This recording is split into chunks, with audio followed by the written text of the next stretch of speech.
شاهکاری‌های ادبیات جهان، بهترین نمونه‌های نظم و نثر جهان. شاهکاری‌های ادبیات جهان، نیروبخش معرفت، شکوفایی شعور و پرتوافشانی فروغ فضل و حکمت در خانه دل شما. از ارمغان معنوی شاهکاری‌های ادبیات جهان بهره‌مند شوید. شاهکاری‌های ادبیات جهان از رادیوی فرهنگ.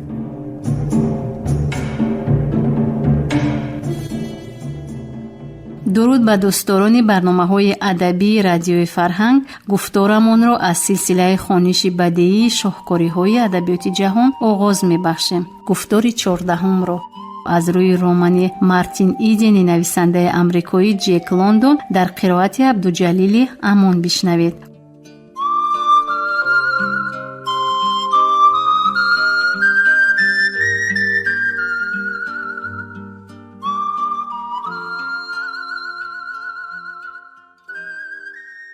محفل کارگر سوسیالیستان و کارگر فیلسوفان گپفروش که روزهای گرم در سیتی خولا پارک گرد می آمد، اتفاق مارتین را به کشفیات بزرگی راهنمایی نمود.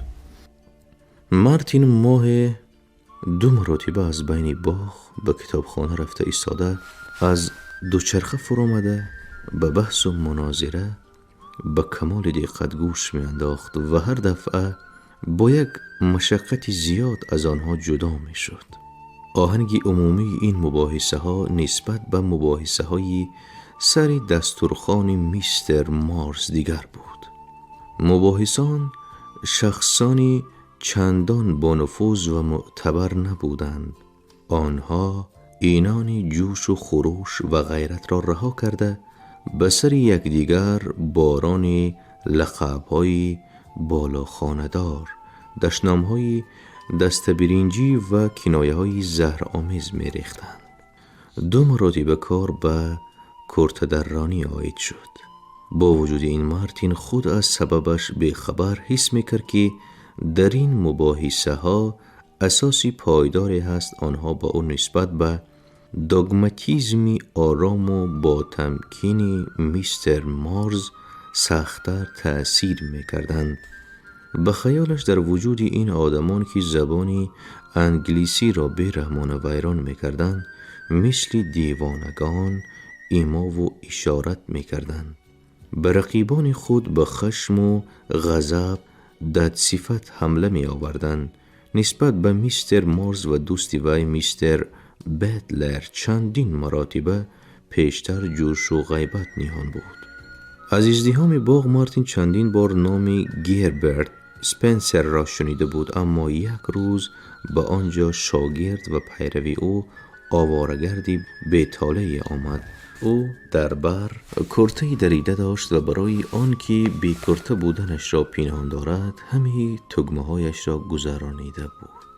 بحث کنندگان به ایست پپیروس کشیده و تماکو پیچ‌ها را توف کرده به زد و خورد سخت گذشتند، ولی آوارگرد هر یک ضربه ها حتی خدا یک و یگانه است. گیربرت سپنسر رسولی و گویان استهزا کردن یک کارگر سوسیالیست را ماهرانه رد کرد. مارتین موضوع مناظره را نفهمید، ولی کی بودن گیربرت سپنسر او را به رغبت آورده بود و چون به کتابخانه آمد مبدأهای اساسی را پرسید، زیرا آوارگرد هنگام اوج مباحثه بارها این اثر را نام برده بود و این آغاز کشفیاتی بزرگ بود. مارتین الکی بار با خواندن سپنسر کوشش کرده بود، ولی آن وقت او اساسهای پسیخولوژی را انتخاب نموده. مطالعه آن عیناً مثل مطالعه اثرهای خانم بلاواتسکایا نتیجه نبخشیده. او از آن کتاب چیز نفهمیده و نهایت ناخوانده برگردانده بود، ولی این بیگاه بعد الگبر و فیزیک و مبارزه دور و دراز با سانت نویسی به جایگاه در آمده مبدأهای اساسی را کشاد. صبح هم دمید که همان میخواند، خوابش نمی آمد. آن روز حتی 1 سطر ننوشت تا آن دمی که پهلوهایش به در آمدند. دراز کشیده خواند. سپس از جایگاه فرآمده روی فرش قاق دراز کشید و کتاب را در بالای سر نگاه داشته یا به آرنج تکیه کرده مطالعه را دوام داد. شب دیگر به هر حال خواب رفت و صبح دیگر به نوشتن پرداخت، ولی دلش به کتاب چنان کشال بود که به زودی همه چیزی عالم از جمله این بیگاه به نزد روح رفتنش را از حکمی فراموشی داده باز به مطالعه سر کرد. او تنها همان وقت به خود آمد که برنارد خیگین باتن در را گشاده پرسید: ممکن اینجا را رستوران گمان کنی؟ دانش دوستی یک خصلت ازلی مارتین ایدن بود. او همه چیز را دانستن میخواست و قسما از همین سبب به کسب دریانوردی آوارگرد روی عالم مبتلا شده بود. ولی اکنون سپنسر را خواندروان فهمید که چیزی را نمیدانسته است. فهمید که هرچند در بحرها سیاحت نکند هرگز چیزی را نخواهد دانست. او حادثه های جدا جدا را مشاهده کرده تأثیرات واقعه های علاهیده را اندوخته، بعضاً خلاصه های جزئی برآورده با اشیا تنها رویکی آشنا می‌شد و بس. ولی برای معین نمودن علاقه به یک سیستم انداختن عالم که در نظرش زنجیر حیرت آوری تصادفا می‌نمود کوشش نمی‌کرد. بارها شده است که او مرغان پریده ایستاده را مشاهده کرده درباره مکانیزم پرواز آنها سر به زانو گذاشته است، ولی در خصوص جریان ترقیاتی که سببگار پیدایش این جانوران پرنده می شود اندیشه نکرده است. او حتی گمان نداشته است که همچنین جریان وجود دارد. به خیالش نآمده بود که پرندگان به وجود آمده می توانستند. آنها از ازل وجود داشتند و سلام. و اینک شخص با نام سپنسر به میدان آمد که این همه را به یک سیستم انداخت، متحد کرد، خلاصه ها برآورد و عالم را با تمام جزئیات و عینیتی تا مثل آن نسخه های کشتی‌هایی که دریانوردان هنگام فراغت ساخته در شیشه ها انداخته می‌ماندند در پیش نظر متحیر مارتین به جلوه درآورد. مارتین در ظرف عمر فکریش از یک قله به قله دیگری رسیده اکنون قله بلندترین را فتح کرده بود. روزانه مثل آدمی شبگرد به زور راه می رفت و در پیش چشمان بیجایش تنها آن عالم جلوه داشت که برایش سپنسر کشف کرده بود.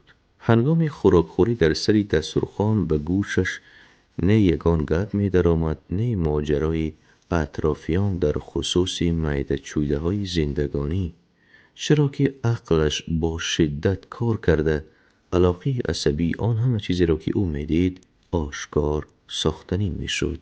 مارتین چون غرق اندیشه های خود گشته بود که عقلش کاسته است گویان قرقر کردن جیم را نشنید. نگاه های هیجانناکی خواهرش را پی نبرد و با برنارد خیگین باتم که چند بار انگشتش را به پیشانیش نزدیک برده معنی دارانه چرخ میزنند ذره اهمیت نداد.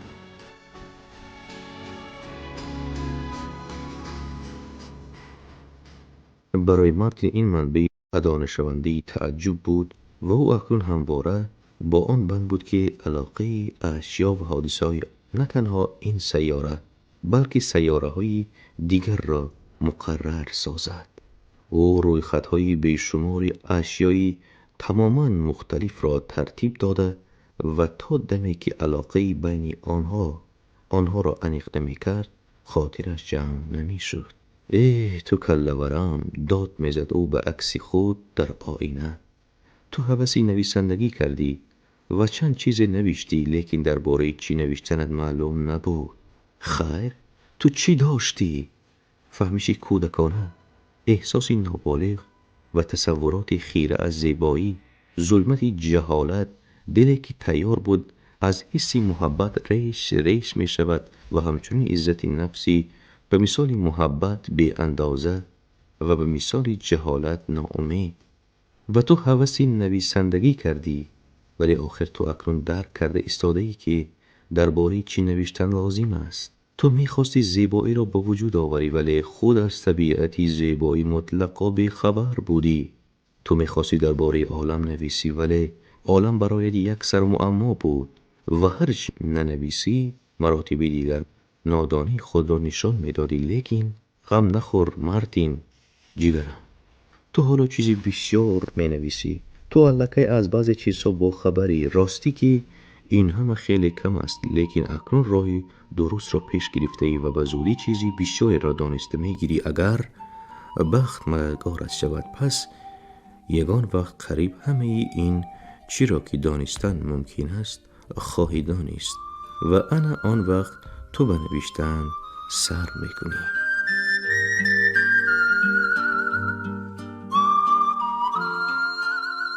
مارتین چون احتیاج پیدا کرد که خرسندی و شگفتی خود را با روف به هم بیند، از خصوص کشفیات بزرگش به وی خبر داد.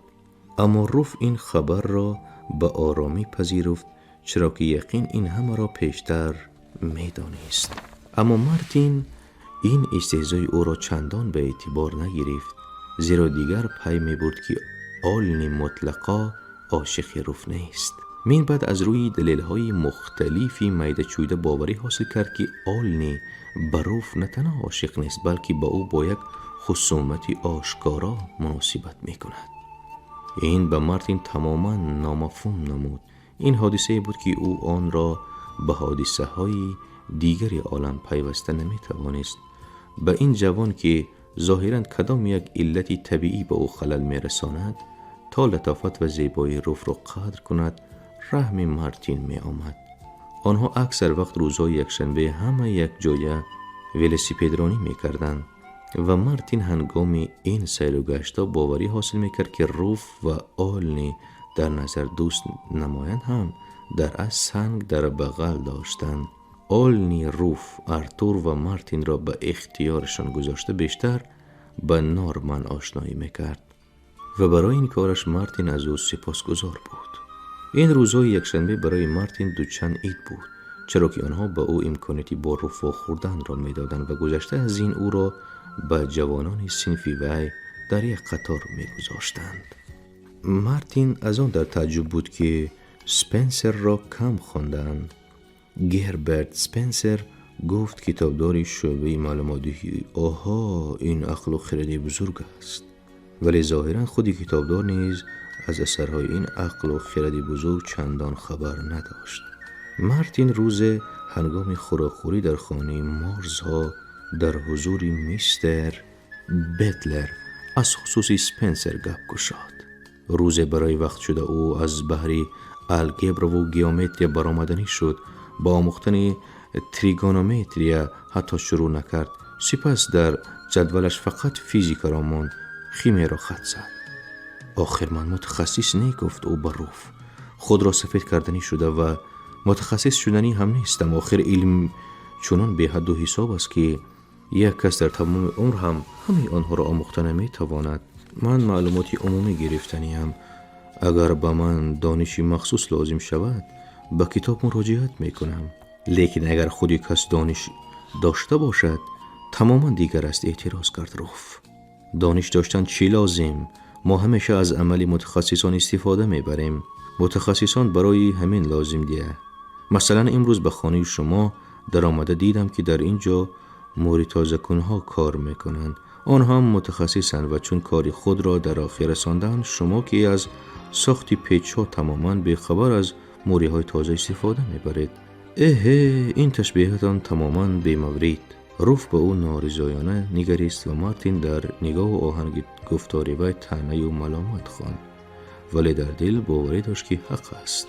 همین متفکرانی که در حل مسئله های عمومی معنی میکنند، همین خردمندان بزرگ اصلا همیشه در مسئله های علاهیده به فکر و عقیده متخصصان تکیه میکنند. گربرت سپنسر نیز عیناً همین طور کرده بود. او کشفیاتی هزار تحقیقاتچیان را جمع بست کرده است. اگر این همه کارها را خودش میکرد، با او هزاران عمر آدمی لازم می بود. داروین نیز همچنین کرده است و آنچه را که باغبان‌ها و چارواداران تدقیق کردند استفاده برده است. حق به جانب شما مارتین، گفت آلنی. شما میدانید که به شما چی لازم است. روف باشد نمیداند و حتی نمیداند که به خودش چی لازم است.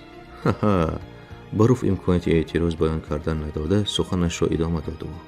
من میدانم شما این را مدنیت عمومی مینامید، لیکن اگر مقصد از این به دست آوردن مدنیت عمومی باشد، پس چی فرق دارد که چرا آموختن لازم است؟ شما می توانید زبان فرانسوی آموزید، می توانید زبان نمیسی یا اسپانی را آموزید. از دو سر شما به نام مدنیت عمومی را صاحب بشوید. شما در خصوص مدنیت چنون حرف میزنید که گویا آن مقصد نه واسطه باشد. ندا کرد روف. چشمانش درخشیدن، در دو بری رویش دو خال ارغوانی پیدا شدند. قدر و قیمت مدنیت بر راه خود. لیکن به مارتین این لازم نیست. شما از کجا میدانید؟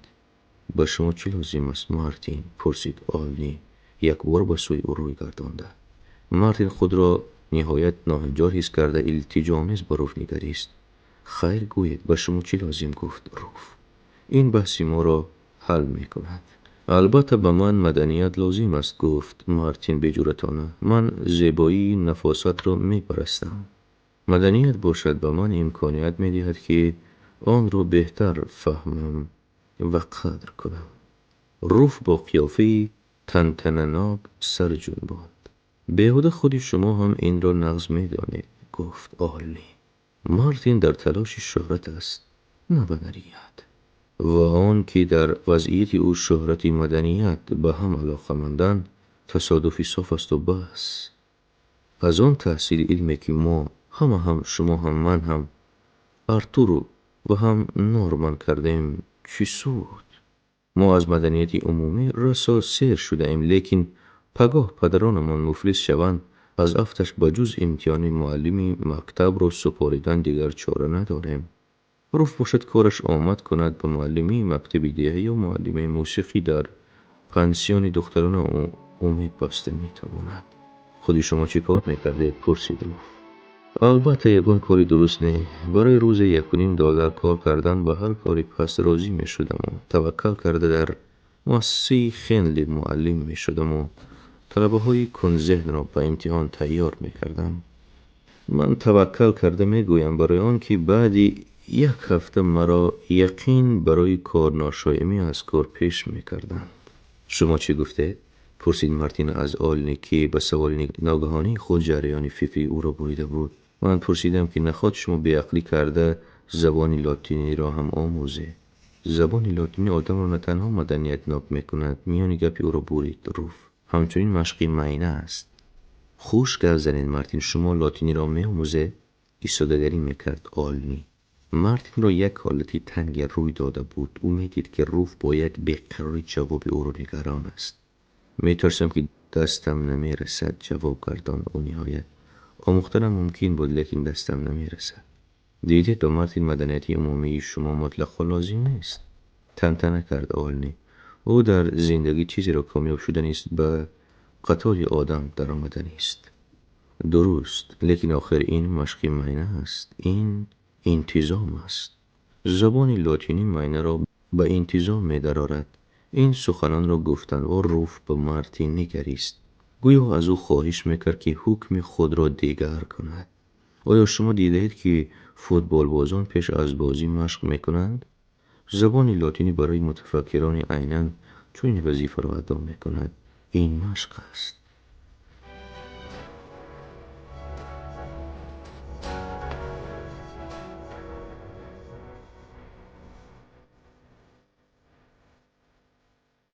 шунавандагони арҷуманд, шумо хониши бадеиро аз рӯи романи Мартин Идени нависандаи амрикоӣ Ҷек Лондон дар қироати Абдуҷалили Амон шунидед.